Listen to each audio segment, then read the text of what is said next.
Ang kwento ni Tomby.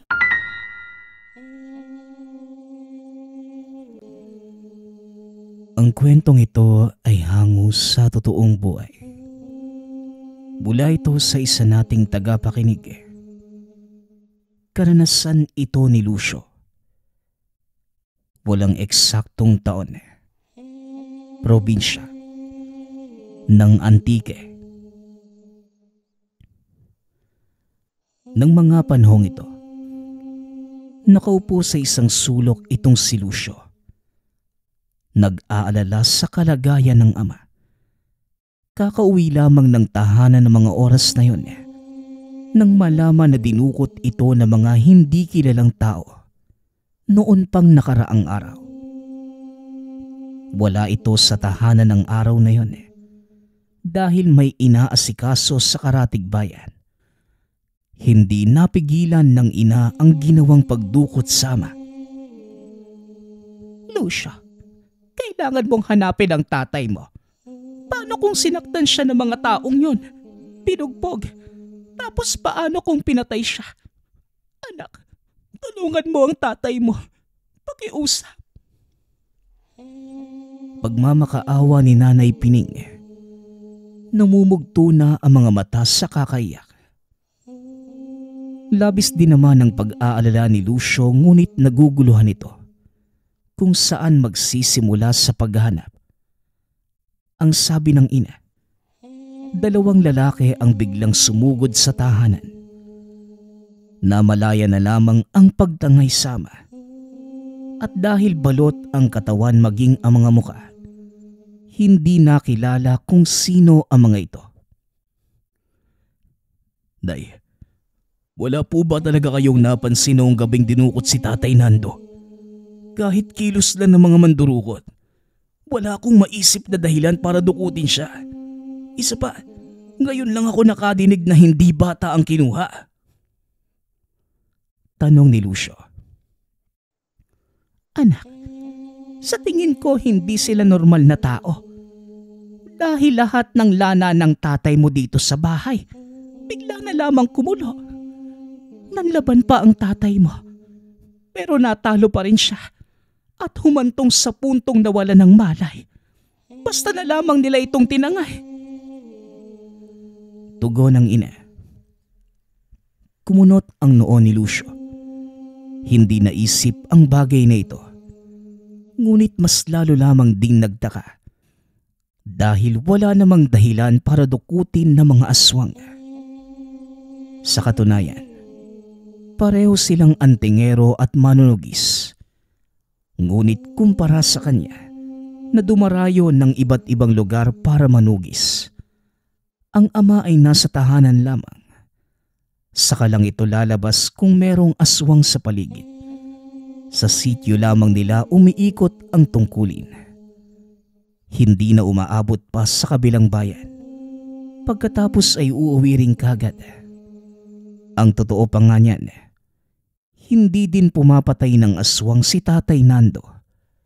Itinataboy lamang ito. Sandali, paano naman mangyayari ang ganun? Hindi nga pumapas lang ng aswang si tatay. Sigurado po ba kayo sa nakita nyo? Nanay, baka naman may kung ano kayong sinabi sa kanya para sumama ang loob at maglayas at palabas lang ang lahat ng paggulo ng Ngunit naitikom ni Lucio ang bibig nang mapansin ang mga bote ng pangontra na wala ng laman.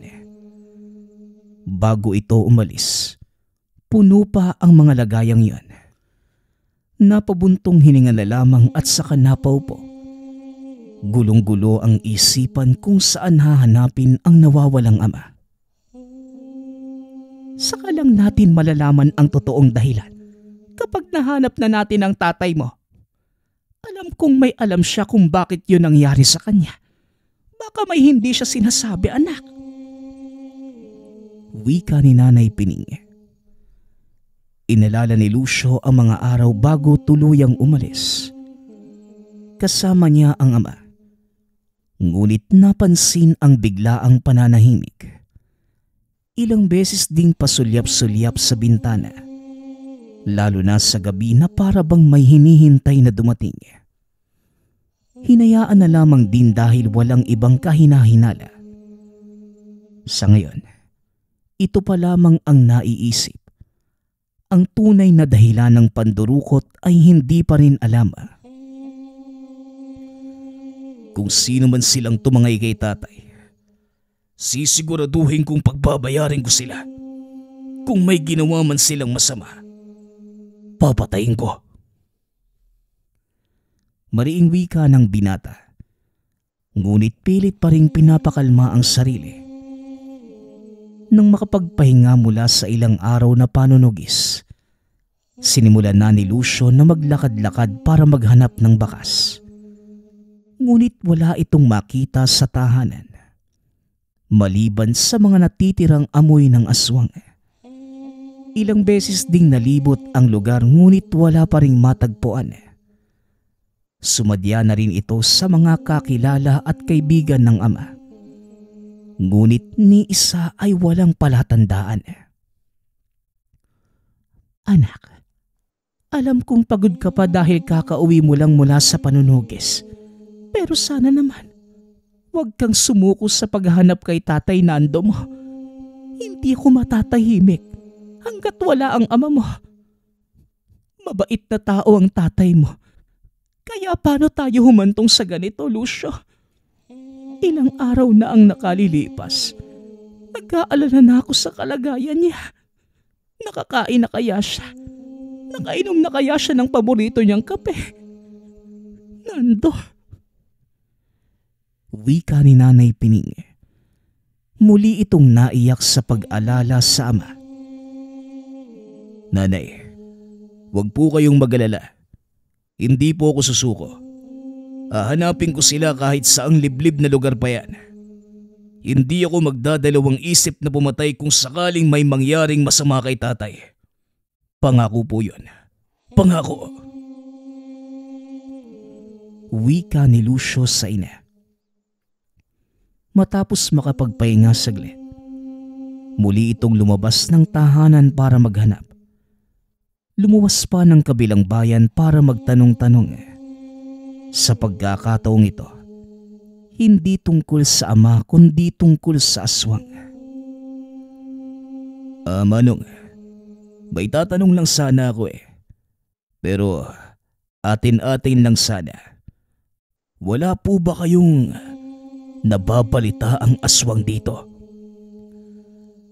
Tanong ni Lucio sa lalaking nagmamaneho ng bus.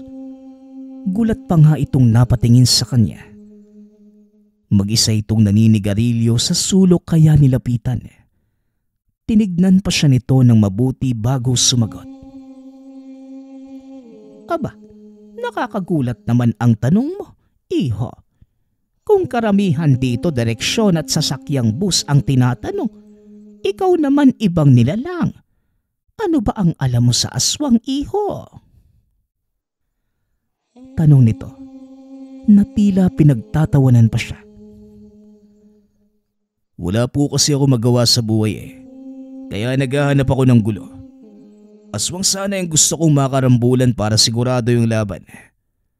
Ano?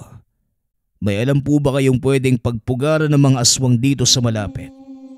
Kahit sa kabilang bayan o isla, pwede na rin. Diretsahang tugon ni Lucio. Sa sobrang seryoso, natakot ang driver ng bus. Ngunit pasikretong sinabi ang nalalaman. Wala akong pakialam kung ano ang pakay mo sa aswang. Pero dahil nagtanong ka, sasagutin ko yan. Meron akong motorsiklo rito. Halika't ihahatid kita sa lugar na maraming aswang. Doon tiyak akong magugustuhan mo. Wika ni Manong. Paano ko naman masisiguradong totoo yung sinasabi mo? Hindi ko ugaling magsayang ng oras at baka ikaw pang malintigan sa akin. Aba teka naman, parang namumukaan kita. Parang kamukha mo yung nakita ko nung isang araw, pero mas matanda lang yung itsura. Habang tumatambay ako rito nung nakaraang araw, May nakita kong dumaang mga lalaki. May bit-bit na isa pang lalaki. Yung dalawa hindi ko namukaan dahil may takip. Pero yung isa nakita ko yung muka. Lumingon pa nga sa akin pero hindi naman humingi ng saklolo. Kaya hindi na ako nangelam. Parang magkahawig nga kayo. Lumayo ka nga ng kaunti. Abay, oo nga. Napukaw ang tensyon ni Lucio sa sinabi nito. Hindi niya alam kung nagsasabi ng totoo. Ngunit sa pag-iisip para sa ama, dali-dali itong umangkas na sa motorsiklo. Hinatid siya ng driver sa liblib na lugar. Puro kakahuyan ang dinaanan nila. Inihinto siya sa kalagitnaan kung saan walang ibang nakikita kundi puno at halaman. Hanggang dito na lang tayo kasi hindi ako pwedeng madamay. Marami pang naghihintay sa akin sa tahanan. Dumiretso ka lang dyan at ang kasunod na bundok. Doon mo makikita ang iyong hinahanap. Maraming aswang dyan. Yun ang sabi-sabi. Lumalabas sa gabi. At ang mga naliligaw rito, hindi na nakakabalik. Iho kung ano man ang trip mo sa buhay. Gabayang kanawa ng Diyos dahil sa gagawin mong ito. Hinahamon mo ang kamatayan. Siya nga pala, hindi mo pa sinasagot ang tanong ko kung may kamukha ka bang anak ng... Hindi na naituloy ng driver ang sasabihin. Nang makitang nakalayo na si Lucio, dire-diretso ang lakad nito. Umalis na rin ang matanda sa takot na maabutan ng mga nilalang. Hanggang sa nakarating si Lucio sa sinabing bundok. Ngunit wala itong natagpo ang pugad. Malawak na kagubatan lamang ang nasa likod. Tumiglis siya matapos ang ilang beses na pag-iikot. Habang tumatagal, naiisip na pinaglololoka lamang siya ng driver ng motorsiklo. Buisit, naisahan pa nga ako. Lagot ka talaga sa akin ngayong matanda ka eh. Wika ni Lucio. Nagmamadali itong bumaba ng bundok. Saka bumalik ng sakayan para hanapin yung driver. Ang sabi ng mga kasamahan, nakauwi na ito. Itinuro sa kanya ang tahanan at pinuntahan. Nagulat pa nga ito nang makita siya. O ano? Ba't naman nandito ka? Sandali, hindi ba't hinatid kita sa bundok kanina? Bakit ka nandito? Tanong ng driver. Aminin mo nga Manong, pinaglululoko mo lang ako ano? Ilang oras akong naglibot sa kagubatang yun pero wala akong nahanap na pugad. Malinaw kong sinabi na kapag inisahan mo ko, malilintigan ka sa akin. Wika ni Lucio. Hindi naman makapaniwala ang driver sa mga sinabi niya. Mapakla itong tumawa. Lumapit at saka seryosong sumagot. Kaya siguro hindi mo natagpuan kasi hindi mo hinanap ng mabuti. Sa tingin mo isang hanap lang makikita mo kagad. Bata, pugad ng aswang ang pinag-uusapan natin dito. Walang siraulong nilalang na magbabalandra ng kanilang tahanan sa lugar kung saan madaling matatagpuan. Malawak ang kagubatan, iho. Naroon lang yon. Wika ng driver. Si Lucio naman ngayon ang natahimik. Inisip ng mabuti ang nadinig. Inalala niya ang ginawang pag-alugad kanina. Tama ito. Hindi nga naging maigi ang kanyang paghanap. Kung ganon, bakit hindi mo na lang sabihin sa akin ang derechahan kung nasan talaga ang pugad na yan? Ayaw kong magsayang ng oras dahil buhay ng ama ko ang nakasalalay rito. Wika ni Lucio. Nagbago naman ang ekspresyon ng mukha ng matanda. Tila may alam ito sa sinasabi niya. Sa madaling salita, ang paghahanap na ito ay para mabawi ang ama mong dinukot na mga aswang. Tama ba? Tama ho. Teka, sandali. Paano mo nalaman ang bagay na yan? May alam ka ba, Manong? Kung meron man, sabihin mo na. Pakiusap. Pagmamakaawa ni Lucio. Sa loob ng tahanan ng driver nag-usap ang dalawa. Nalaman ng binata na dating biktima ang ama nito. Dinukot din ng mga aswang at saka hindi na nakabalik. Sa pagkakaalam ng matanda, ginawa na itong alay o hindi kaya pinagpiestahan. Maraming beses na itong nangyari at iilan lamang ang nakakaalam kung saan napupunta ang mga kinukuhang tao. Manggagamot ang sinundan kong ninuno. Sa kanya ko nalaman ang lahat ng ito. Sa katunayan, isa ding manggagamot ang tatay ko. May ilang beses ding nanugis kapag may aswang na napapagawi rito. May nakalaban siyang nilalang na nagmula sa pugat. Doon sa kagubatang yon. Tapos namalayang ko na lang yung paglusob dito sa bahay. At dinukot din siya. Hanggang ngayon hindi ko na nakita. Hindi na rin ako aasang buhay pa siya. Wika ng matanda. Napabuntong hininga si Lucio. Hindi inaasahan na dinanas din ng taong kausap ang pinagdadaanan niya ngayon. Nang madinig ang huling sinabi, naalerto ito. Ayaw humantong kay Tatay Nando ang sinapit ng ama ng Manong. Teka Manong, sinubukan niyo man lang ba siyang hanapin?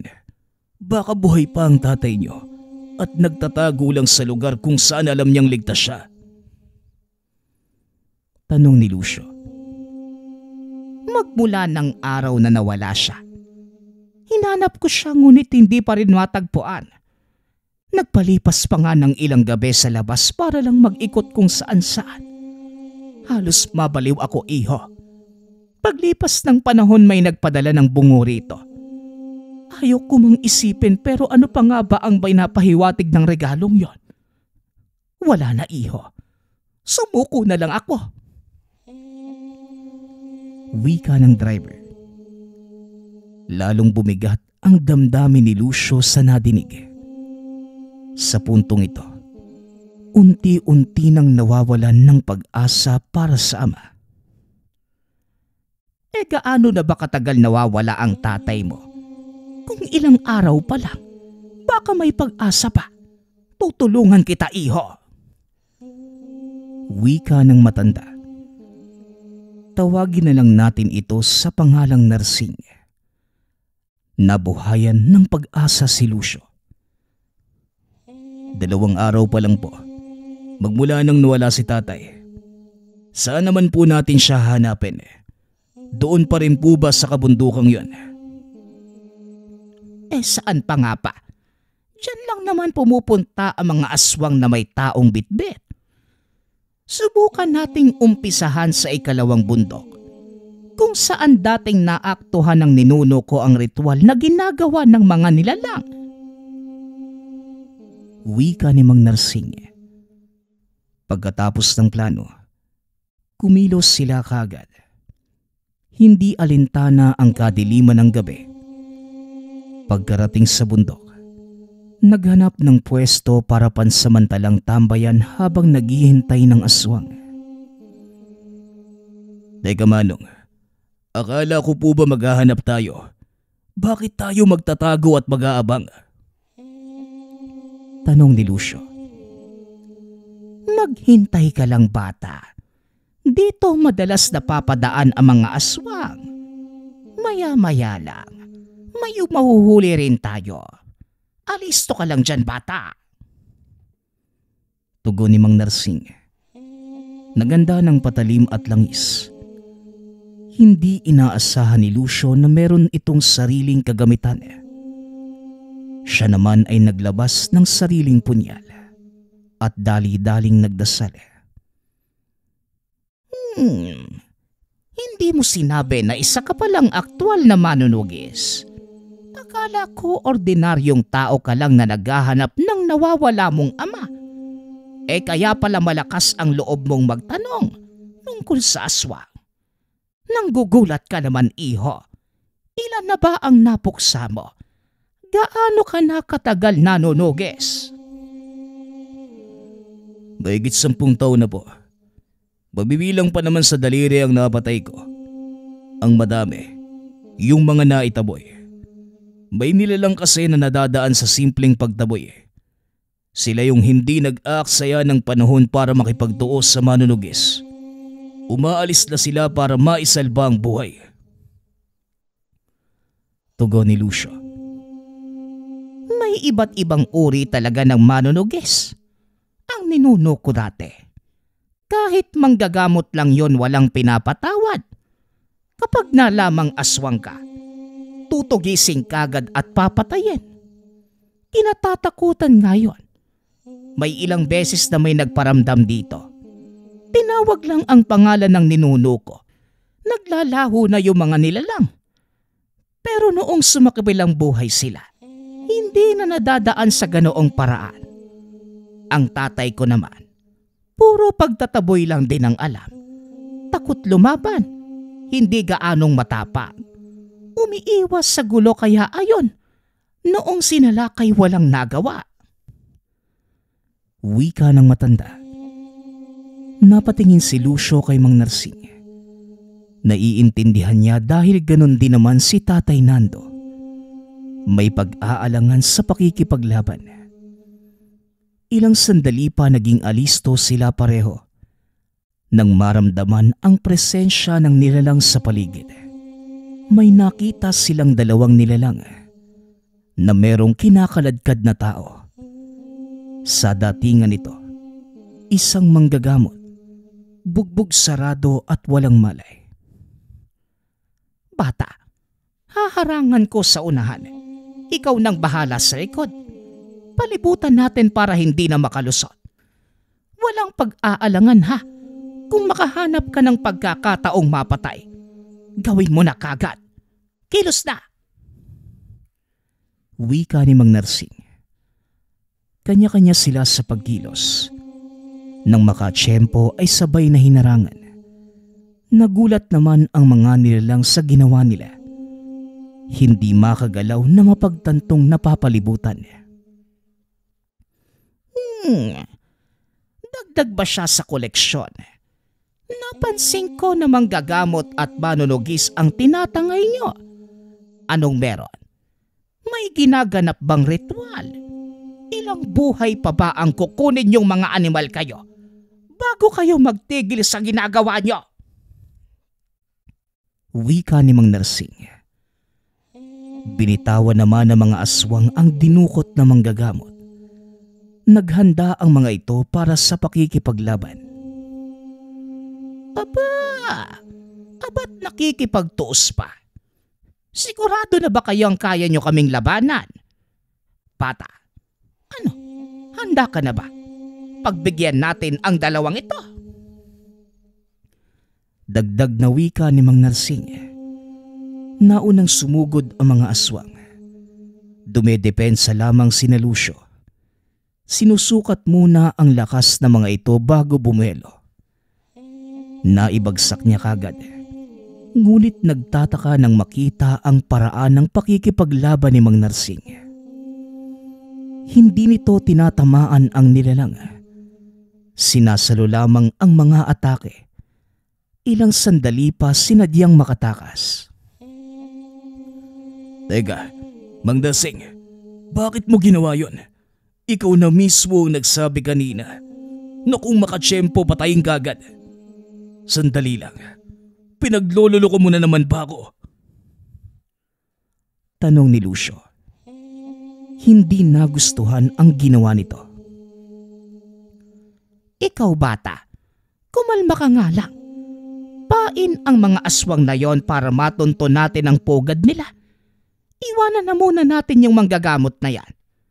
Tara na, bago mawala ang nilalang. Sumunod ka na. Bilisan mo. Wika ni Mang Narsing. Bigla namang nawala ang galit ni Lucio.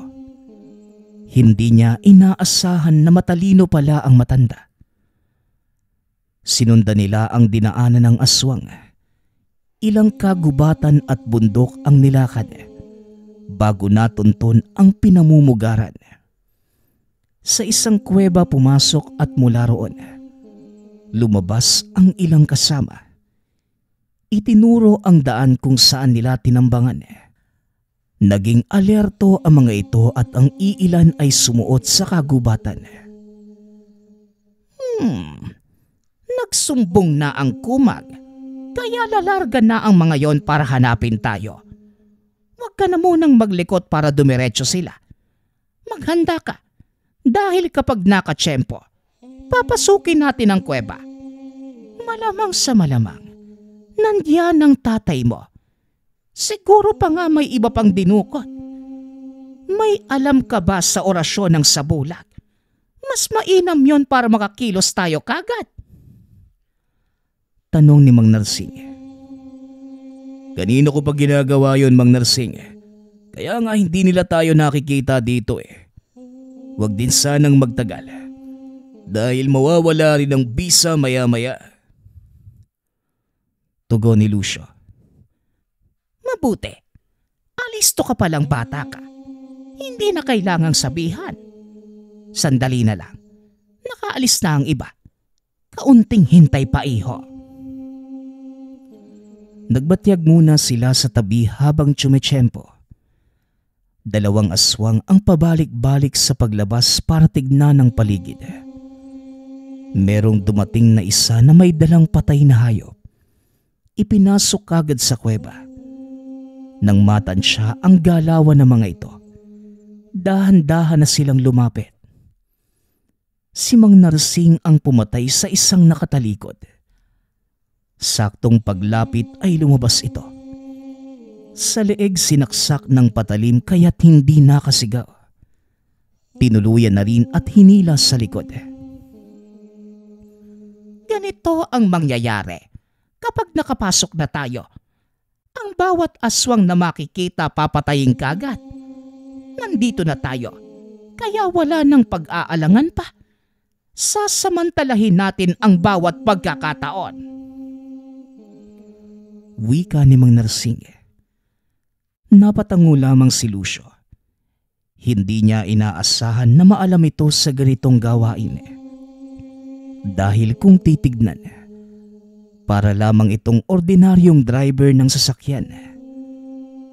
Pagpasok sa kuweba, kagad na bumungad ang iilang taong walang malay. Nakagapos ang mga ito. Maraming sugat sa katawan. Sa kabilang bahagi ang pwesto kung saan makikita ang kagamitan ng pagriritual. Si Mang Narsing ang umusisa roon. Habang abala si Lucio sa paghahanap sama. Tuwang-tuwa ito ng mahagip ng tingin. Ngunit hindi tuluyang nakalapit. Nang nawala ang bisa ng sabulag, nabisto ito ng mga nilalang na nasa loob. Ay, mga manunugis, merong mga anting-anting. Sigaw ng isang aswang. Para maalerto ang mga kasamahan. Dali-dali itong nilapitan ni Mang Narsing at walang tigil na pinagsasaksak. Inihagis ang katawan sa nagliliyab na sulo sa tabi. Dito na rin nagsimula ang aktwal na labanan sa pagitan nila ng mga aswang. Hindi inaasahan na mas marami pala ang nasa loob. Nako, ang dami po pala nila. Kaya ba natin to, Mang Narsing? Meron pang umalis Kapag bumalik sila, siguradong mas nadami pa sila. Wika ni Lucio. Napakunot din ang noo nang madinig ang pagtawa ni Mang Narsing. Parang may nakakalimutan kayata, bata. Meron kang hawak na tangan, maalam sa pakikipaglaban, at ilang taon ng manunuges. Para saan ang pag-aalalang yan? Siguro ngayon ka palang nakaharap ng ganito karami. Pero papaalalahanan lang kita na manunugis ka. Gaano mang karami ang nilalang na makakaengkwentro mo, tandaan mo palagi na isa kang manunugis.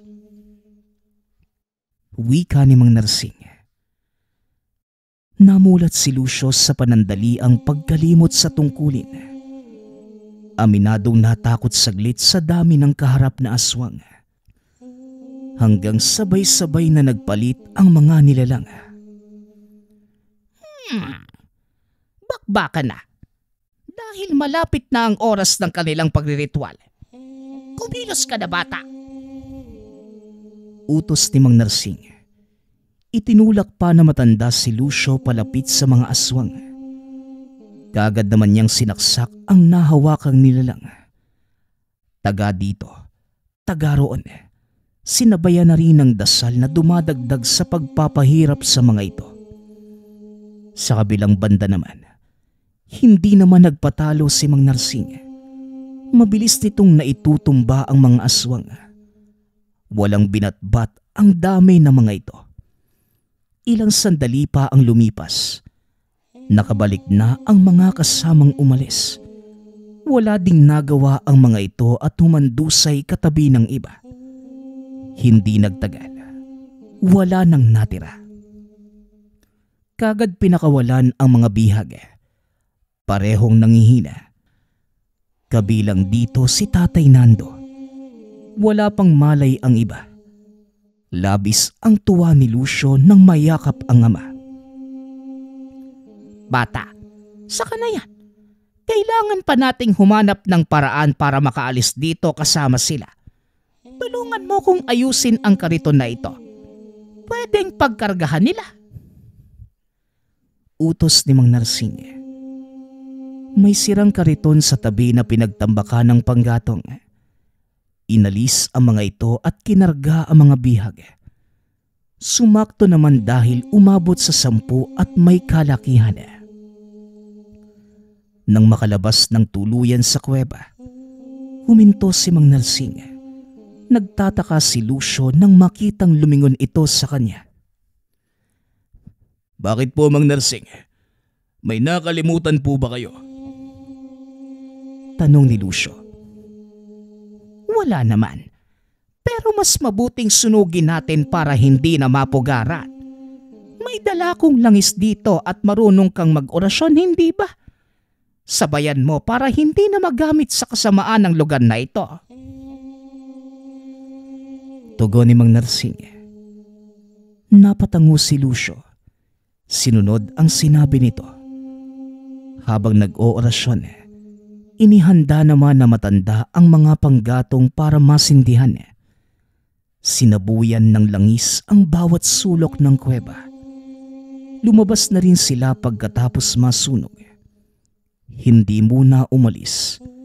Pinanood ang unti-unting pagkatupok ng katawan ng mga aswang. Nagpatuloy naman sa pagsambit ng dasal si Lucio.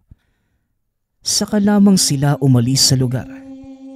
Nang humina na ang apoy, dinaanan nila ang manggagamot na iniwan kanina. Kinarga ito ni Mang Narsing dahil hindi nakakasya sa kariton. Sa tahanan ng matanda sila dumiretso. Inagapan ang kalagayan ng mga bihag. Nakilala ang iba. Mga manggagamot. Ngunit meron ding ordinaryong mga mamamayan lamang. Lahat ay nasa wastong edad na. Teka Manong, anong klaseng ritual kaya yung gagawin ng mga yon para mag-alay ng tao at hayop? Tanong ni Lucio. Hindi na nito napigilan ang sarili. Malawak ang mundo ng aswang, bata. Maraming bagay na ginagawa ang mga yan. Marahil hindi mo batid ang iilan. Kagaya ngayon, may mga nilalang na naghahangad ng kahabaan ng buhay. Karagdagang lakas at kapangyarihan. Kagaya rin natin sila. May sinasamba na siyang pinag-aalayan para mapagbigyan ang hiling. Isang beses itong nangyayari sa paglipas ng ilang taon. Hindi ko alam kung ilang taon bago magsasagawa muli ng ritual na yan. Basta yun na nga ang nangyayari. Alam mo Manong, marami talaga kayong alam pero bakit parang hindi ka namang gumagawa ng paraan? Pwede niyong mapigilan ang gawain nilang yon dahil nambibiktima ng mga tao para gawing alay. Iho, hindi yan ang buhay na inaasam ko. Gusto ko lang namang mabuhay ng tahimik. Walang iniisip na panganib at malayo sa anumang kapahamakan. Diyan galing ang ninuno at tatay ko. Nasaksihan ko ang lahat ng mga nangyari. Hindi mo naman ako masisisi kung ito ang pipiliin kong landas. Hindi ba, Iho? Naiintindihan ko po. Pasensya na rin kung marami akong tanong ha. Hindi ko lang po maiwasan kasi na isa kayong tao na malaki yung maitutulong sa ganitong usapin. Siguro nga. Pero tahimik na buhay lang talaga ang nais ko, Iho. Pero kung hihingi ka man sa akin ng tulong, handa naman ako. Kagaya ng paglapit mo sa akin ngayon. Kahit na hindi naiintindihan ang pasya nito sa buhay, hindi pa rin maiwasan ni Lucio na magdamdam. Sa kabilang banda, makasarili kong ituring ang bagay na ito. Subalit ano nga ba ang magagawa niya? Gayong isa lang naman siyang hamak na kakilala. Ilang araw na natili sa tahanan ni Mang Narsing si Lucio kasama ang mga nailigtas nilang bihag. Unti-unting nagkamalay ang mga ito. Pagkatapos ng ilang beses na gamutan, yung mga kaya ng lumakad, nagpa siya ng umuwi at huli silang nagpaalam. Mang Narsing, uwi na rin po kami. Maraming salamat po sa tulong nyo ha. Kung sakaling kakailanganin ko ulit ang tulong nyo, tutulungan nyo pa rin po ba ako? Tanong ni Lucio. Oo naman. Bakit hindi? Aasahan ko ang muli nating pagkikita, bata. Dito at sasakayan lang naman ako namamalagi. Puntahan mo lang ako hanggang sa muli nating pagkikita. Mag-ingat kayo ng tatay mo. Tugon ni Mang Narsing. Nakahinga ng maluwag si Lucio. Hindi mapigilan ang saya ng makauwi kasama si Tatay Nando. Nangihina pa rin ang matanda, ngunit itinuloy ang gamutan sa tahanan. Naging maayos din naman pagkalipas ng ilang araw. Magmula ng araw na yon, kapag may bakanting oras si Lucio, dinadalaw niya ang matandang si Mang Narsing upang pag-usapan ang tungkol sa mga aswang. Tinulungan siya nito sa maraming bagay. Kalaunan, naging magkatuwang sa tungkulin at magkasamang naging manunugis. Ang susunod nating kwento ay mula sa isa nating tagapakinig. Taong 1951, probinsya ng Isabela. Nang mga panahong yon, itinuring ng magkapatid na isa itong sinumpang taon dahil isang buwan pa lamang ang nakalilipas matapos mamatay ang lolo't lola. Sinalanta naman ang lugar ng napakalakas na bagyo na naging sanhi ng pagkawasak ng tahanan. Kaya naman, nakitira muna ang magkapatid sa tiyahin nilang si Gemma. Pumayag ang tiyahin sapagkat wala naman itong ibang kasama at likas na masipag ang dalawa. Kaya alam nitong hindi magiging pabigat ang magkapatid. Bata pa lamang, sinanay na sila Riba at Dasuk ng yumaong lolo sa pagdiskarte sa buhay. Lumaki ang magkapatid na walang kinikilalang magulang, sapagkat namatay ang ina matapos maipanganak ang bunsong si Dasuk. Habang ang ama naman, matagal na itong hindi nagpapakita sa kanila. Kaya naman ang lolo ang matyagang naghubog sa pagiging responsable ng dalawa. Si Riba bilang panganay, palagi itong nasa koprahan. Habang si Dasok naman, ito ang gumagawa ng lahat ng gawaing bahay. Sa ilang buwang paninirahan sa lugar, araw-araw na nag-iipon ang magkapatid na mga kawayan at anahaw para sa muling pagtatayo ng tahanan. At nang maging sapat na ang mga kagamitan, halos 3 araw silang naglakad papunta sa nasira nilang bahay. Buong maghapon nila itong trinabao. At nang palubog na ang araw ay naglakad na muli pauwi sa bahay ng tiyahin. Halos 1 buwan din naging ganon ang araw-araw ng magkapatid. Nang tuluyan ng magawa ang tahanan, kaagad namang nagpaalam ang magkapatid sa tiyahin. Walang humpay ang pasasalamat sa kadahilanan na napakalaking bagay ang pagpapatira nito ng walang kapalit.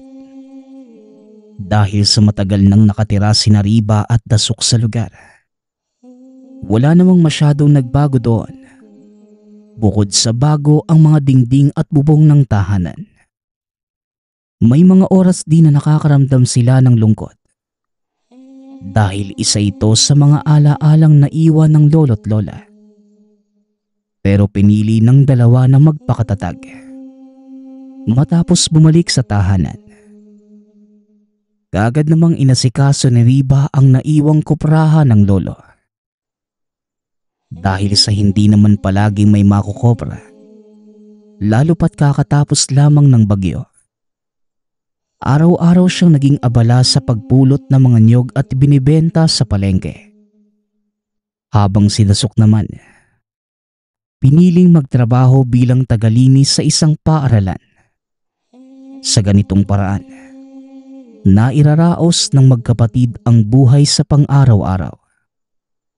Isang araw, maagang gumising si Dasok dahil may gaganaping selebrasyon sa paaralan at kinakailangang makapaglinis na maaga. Kaya 4:00 pa lamang, nag-almusal na ito sa kusina at dahil gawa sa kawayan ang dingding, rinig na rinig ni Dasok ang ingay sa balon. Ang kusina nila ay katabi lamang ng palikuran. Sa tabi nito ay may lumang balon. Tila may binabagsak na balde ng padabog.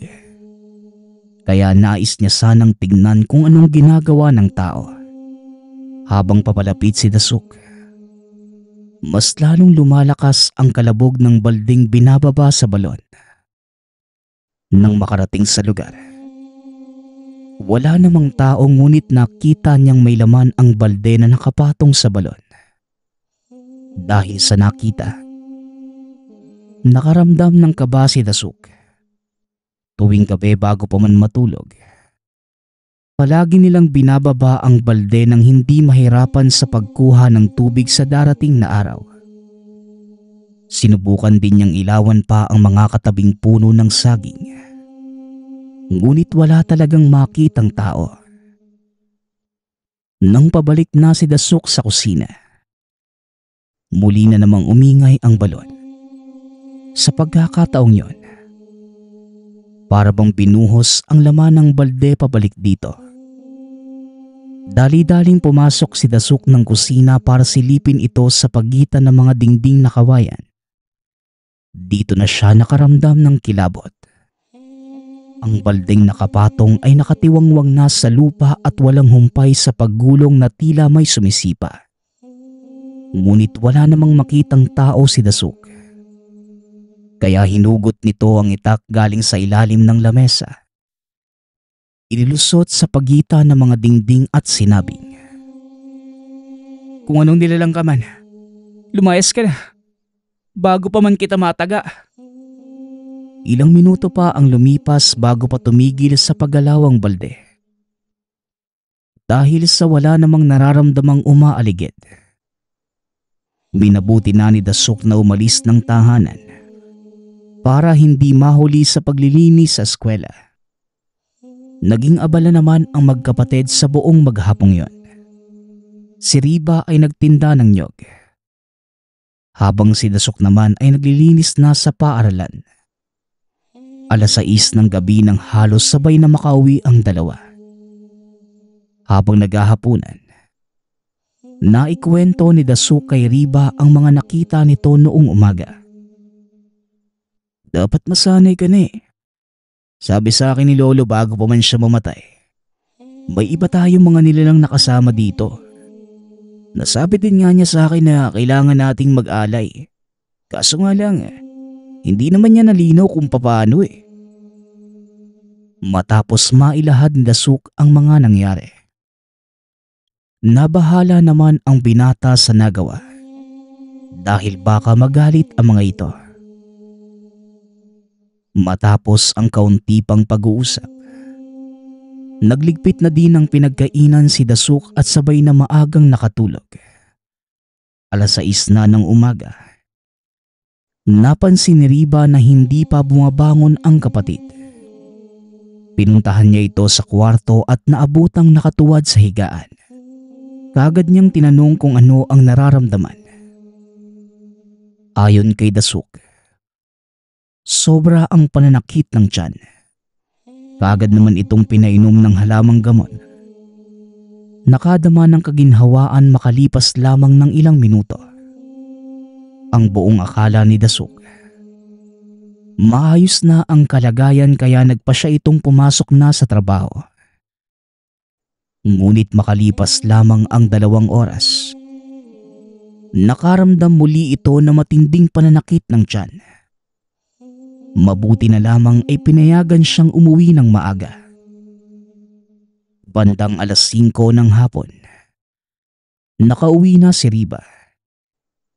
Kaagad niyang pinainom ang kapatid ng halamang gamot. Ngunit sa pagkakataong yon, hindi na gumaling pa ang kapatid. Habang tumitindi ang pananakit, ay siya namang paglaki ng tiyan ni Dasuk. Paglipas lamang ng 1 oras, sumasabay na rin ang pananakit ng ulo ni Dasuk. Kaya walang humpay itong hinilot ng kuya. Naalala nito ang naiwang langis ng lolo at kagad na kinuha sa naiwang maliit na itim na supot. Ito ang dating panghilot sa kanila ng lolo sa tuwing nakakaramdam ng sakit ng katawan. Matapos na mahilot ang ulo at tiyan ni Dasuk, kaagad naman itong nakatulog. 12:00 ng hating gabi, nagising si Dasuk dahil sa walang humpay na pagkalabog sa bubong at bintana. Tila halos magiba na ang tahanan sa sobrang lakas. Kasabay nito ang pabigla-biglang pagsakit ng tiyan ni Dasuk. Hindi naman lumabas pa ng tahanan si Riba. Mas inasikaso na lamang nito ang kapatid. Hanggang sa makalipas ang kalahating oras, tumigil na ang mga kalabog. Hindi na natulog pa si Riba dahil baka bumalik na naman ang mga nilalang. Samantalang nakatulog naman ang kapatid dahil na rin sa sobrang sakit na nararamdaman. Kinaumagahan, maagang naghanap ng manggagamot si Riba. Kaagad naman itong nakahanap. Ngunit nang tignan ng manggagamot ang kapatid, hindi rin niya matukoy kung anong nangyari. Kaya pagsapit ng tanghali, muli itong naghanap ng iba pang manggagamot. Ngunit kagaya sa nauna, hindi din ito natulungan ang kapatid. Dahil sa kalagayan ni Dasuk, kahit palubog na ang araw ay pinuntahan pa din ni Riba si Tia Gemma para humingi ng tulong. May mga pinadala itong herbal na medisina at nagbili na hanapin si Tandang Persing na isang albularyo. Ayon sa tiya, ito ang pinaka-pinagkakatiwalaang albularyo ng yumaong lolo. Dali-dali namang umuwi si Riba at tinakbo ang lubak na daan. Pagkarating sa tahanan, naabutan ni Riba na nakahiga pa rin ang kapatid. Kaya kagad niya itong pinainom ng mga gamot na dala. Dahil dito, Kahit papano ay nakaramdam ng ginhawa si Dasuk. Halos 1 linggong naging ganun ang kalagayan ng kapatid. Puro lamang painom ng kung ano-anong herbal na medisina ang ginawa. Hindi pa rin naman tumigil sa paghahanap ng trabaho si Riba. At sa katunayan, wala na silang pera na mga panahong yon. Dahil pareho nang hindi nakakapagtrabaho. Hanggang sa may isang kapitbahay na nakapagturo kung nasaan si Tandang Persing. Naninirahan na pala ito sa kabilang baryo. Malayo man, determinado itong pinuntahan ni Riba. Kung kani-kaninong kalabaw siya nakisakay. Hanggang sa tuluyang marating ang tahanan ng manggagamot. Dahil sa kaibigan siya ng lolo, kaagad naman itong sumama kay Riba. Gabi na makauwi sa tahanan. Bago pa man pumasok ng pinto ay nagwika na si Tandang Persing. Hindi ba naibili ng yumaong lolo ninyo? Nakakailangan mabigay alay sa karangat kapag bago ang tirahan. Kaya nagkasakit ang kapatid mo dahil naniningil sila ng kabayaran. Dahil sa hindi naman maintindihan ni Riba ay hindi na lamang ito nagsalita. Habang patuloy lamang sa pagsasalaysay ang albularyo. Nung magpatayo ng bahay ang lolo nyo sa lugar, nagsagawa kami ng isang ritual at nagbigay alay bilang tanda ng pakikipagkasundo sa mga karangat na nakatira sa lumang balo na nasa palikuran. Ang karangat ay isang uri ng mga aswang na may sabulag kaya hindi mo makikita. Agresibo din ang mga ito. Dahil kayo ang mga nakikitira lamang sa lugar at tinuturing nila bilang isang mangungupa. Kaya kailangan nyo makipagkasundo dahil may sakaliwa sila. Wika ni Mang Persing. Bago lamang sa tenga ni Riba ang mga sinasabi ng albularyo. Kaya naman pinakinggan nito ang lahat ng binibilin. Matapos yon, naghapunan muna sila. Hindi tinignan pa ng albularyo si Dasuk. Dahil alam niyang ang tanging makakapagpagaling lamang dito ay pag-aalay. Kinabukasan, naghanap sila ng buhay na kambing.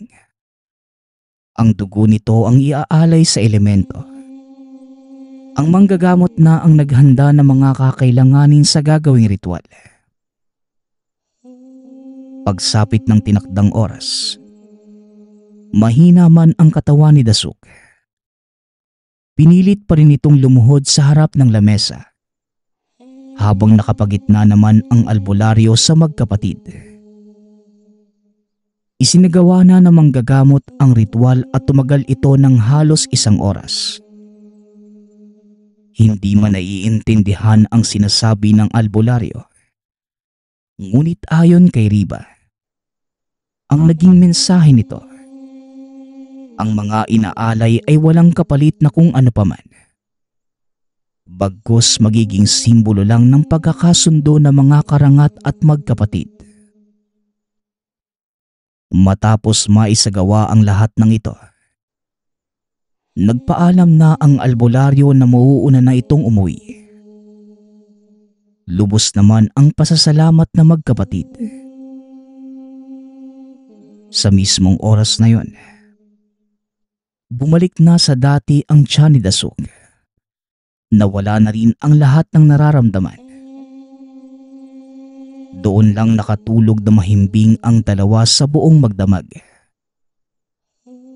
Yun na din ang naging huling kalbaryo na magkapatid sa mga karangat. Dahil sa alam na nila ang pangangalaga dito, hindi na rin sila muling ginambala pa. Nagpaparamdam pa rin ito paminsan-minsan. Ngunit nasanay na lamang ang magkapatid.